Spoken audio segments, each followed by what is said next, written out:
Hello, c'est Just Nusha. Tu t'es sûrement demandé si je n'avais pas arrêté ma chaîne. Sauf qu'en fait, j'avais juste pris une pause de 4 semaines, imposée, parce que c'était devenu compliqué.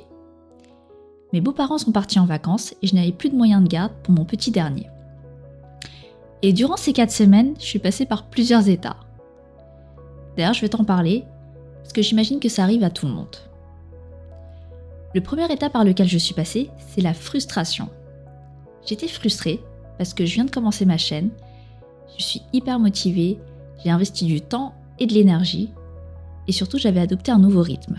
Et le fait de recommencer tout ça, surtout d'adopter un nouveau rythme, encore une fois avec la rentrée scolaire, l'adaptation à la crèche, plus le départ de mes beaux-parents en vacances, ça m'a stressée.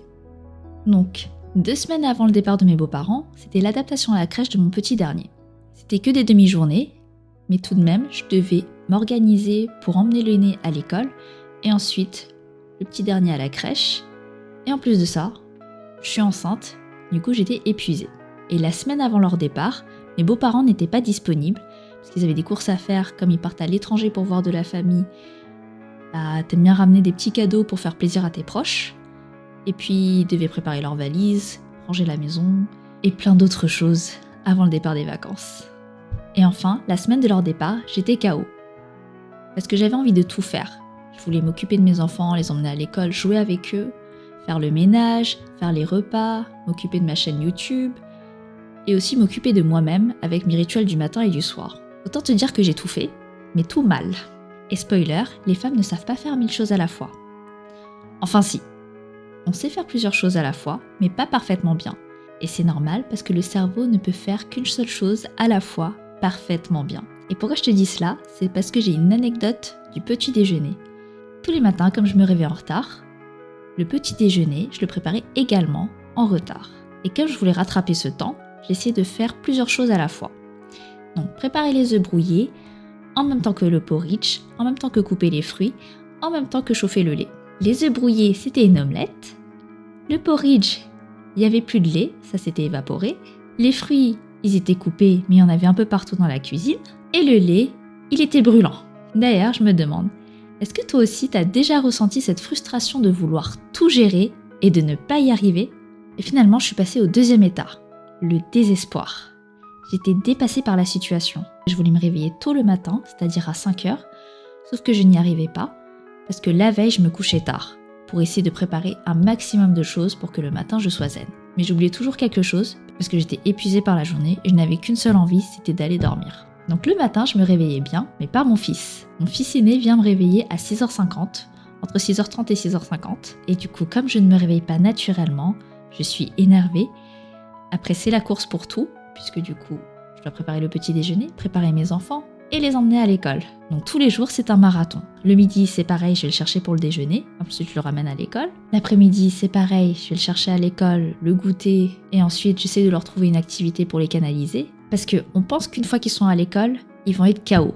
Absolument pas. Ces petits loups, ils font la sieste l'après-midi à l'école. Quand on les récupère, ils débordent d'énergie. Et après, il faut trouver un moyen de leur faire dépenser cette énergie pour qu'ils soient un peu plus calmes. Et le seul moyen, c'est de les emmener au parc. Le soir, rebelote, comme je dois préparer aussi le repas et que ça a déjà décalé avec l'après-midi. Le repas, je le prépare à la va-vite. Ensuite, j'essaie de leur donner à manger. Mon mari s'occupe du rituel du soir avec le brossage des dents, le pyjama, une histoire, un bisou, un câlin, encore un câlin parce que le dernier le redemande. Et à 21h, t'as enfin du temps pour toi. Enfin, c'est ce que tu crois puisque tu es épuisé et la seule envie que t'as, c'est de dormir. J'essaie quand même de lire un livre, c'est-à-dire que je vais lire la même phrase pendant 5, 10, 15 fois avant de finalement m'endormir et de ne même pas me rappeler de la phrase que j'ai lue. Donc au bout d'un moment, j'ai craqué et j'étais littéralement en pleurs. Heureusement qu'il y avait mon mari qui a su trouver les bons mots. Il m'a rassurée et il a dit que je devais m'adapter à ce nouveau rythme, que je devais revoir mes priorités et me réorganiser en fonction. Et c'est exactement ce que j'ai fait. Et c'est le troisième état par lequel je suis passée,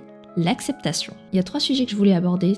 C'est les moments avec mes enfants, ma chaîne YouTube et le temps pour soi. Donc les enfants, c'est quand même les meilleurs instructeurs de la vie, puisqu'ils t'apprennent beaucoup de choses. Et la première chose qu'ils m'ont appris, c'est la patience. Forcément, quand tu manques d'énergie, t'as beaucoup moins de patience. Donc j'ai essayé de mieux m'organiser pour leur dégager du temps et pouvoir mieux aborder les sujets plus sereinement. Les enfants, ils débordent d'énergie, tandis que toi, tu en as très peu. Ils n'ont pas la notion du temps. Et c'est d'ailleurs pour ça que toi, tu perds patience. Parce que toi, tu sais très bien qu'il faut partir à telle heure à l'école, qu'il faut revenir les chercher à l'école et qu'il faut aller se coucher tôt. Mais eux, ils n'ont aucune notion du temps et c'est d'ailleurs pour cela qu'ils oublient très vite. Parce que quand tu leur dis quelque chose, ça se trouve le lendemain, ils s'en rappellent plus. Donc il faut être très patient avec eux et leur redire les choses plusieurs fois. C'est quand même des enfants et leur cerveau, il est en développement. Ils apprennent quand même très vite. Donc à force de répéter, ils finissent par retenir. J'ai aussi essayé d'intégrer la communication positive, c'est-à-dire éviter de dire non. J'ai encore un peu du mal avec ça, mais j'essaie de l'intégrer petit à petit, parce que quand tu dis non, ton enfant aussi va te dire non. J'essaie de plus leur expliquer en évitant de leur dire non, mais c'est un peu compliqué quand même. Il faut qu'ils soient à l'écoute. Mais petit à petit, ça commence à fonctionner, même si mon petit dernier, il a tendance à dire trop souvent non.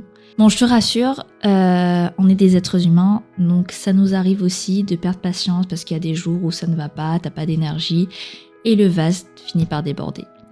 Donc tu cries sur tes enfants. C'est tout à fait normal, il faut pas culpabiliser, et l'essentiel c'est surtout de revenir vers eux, posé et calme, de s'excuser et de leur expliquer de pourquoi on s'est mis en colère contre eux. Généralement, ça se passe beaucoup mieux. Et comme je te l'ai dit, c'est des enfants, du coup ils oublient assez rapidement que tu t'es énervé contre eux. J'ai aussi dégagé du temps pour pouvoir jouer avec eux et aussi intégrer de nouvelles activités ludiques comme l'apprentissage d'une nouvelle langue étrangère parce que les enfants avant l'âge de 5 ou 6 ans, c'est des éponges, c'est-à-dire qu'ils absorbent tout. Tu peux leur apprendre pas mal de choses comme des langues étrangères justement et je me suis dit qu'ils pouvaient apprendre l'anglais. Donc j'ai commencé à intégrer l'anglais. C'est pas 1 heure par jour ou 1 heure le week-end, c'est vraiment très simple. Quelques mots en anglais le matin, le soir, avec le soir une petite chanson ou un livre en anglais. Donc, je suis partie récupérer ça à la médiathèque. Donc, c'est une histoire super simple avec un jeu de cache-cache. Donc on essaie de trouver l'ours et ensuite on essaie de trouver le lièvre. Donc c'est toujours la même question, c'est Where is the bear?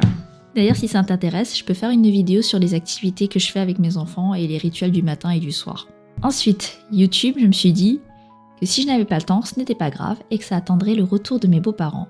Et enfin, le temps pour soi. Pour être calme et positif, il faut que je sois zen déjà moi, et pour cela, il faut que j'ai du temps pour moi. Donc j'ai adopté des nouvelles habitudes, c'est-à-dire que j'ai commencé par faire du yoga tous les jours, sans interruption, pour mieux me sentir, la méditation, pour essayer de me reconnecter à moi-même, la lecture de livres de développement personnel, je vais t'en parler juste après, et enfin du repos, parce que les jours où je charbonne, le lendemain, j'aime bien me reposer pour avoir de l'énergie le soir pour m'occuper de mes enfants. Donc en parlant de livres de développement personnel, il y en a un que je suis actuellement en train de lire, c'est Un rien peut tout changer de James Clear.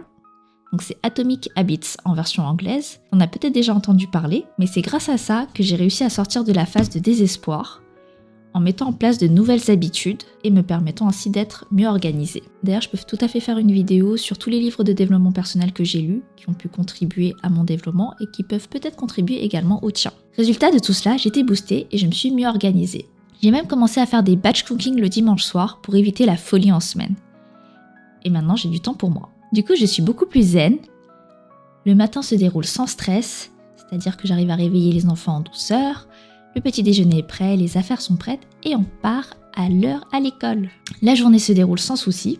Bon, à part quelques chamailleries entre frères, mais ça encore, ça va, c'est gérable. Et le matin ou le soir, je m'occupe de moi. Tout ça pour te dire que parfois, on est dans une bonne lancée, mais qu'il peut y avoir certains obstacles en chemin qui nous ralentissent. C'est tout à fait normal et il ne faut surtout pas céder à la panique ou laisser tomber. Parce qu'on a toujours quelque chose à apprendre et on finit par trouver des solutions pour continuer notre route et voir le bout du tunnel. Donc souviens-toi, si tu es dans une période compliquée, ce n'est qu'un passage. Tu trouveras ton rythme tout comme moi. Et si tu veux qu'on en parle, partage ton expérience en commentaire, je serai ravie de te lire. Je te dis à très bientôt pour les prochaines vidéos.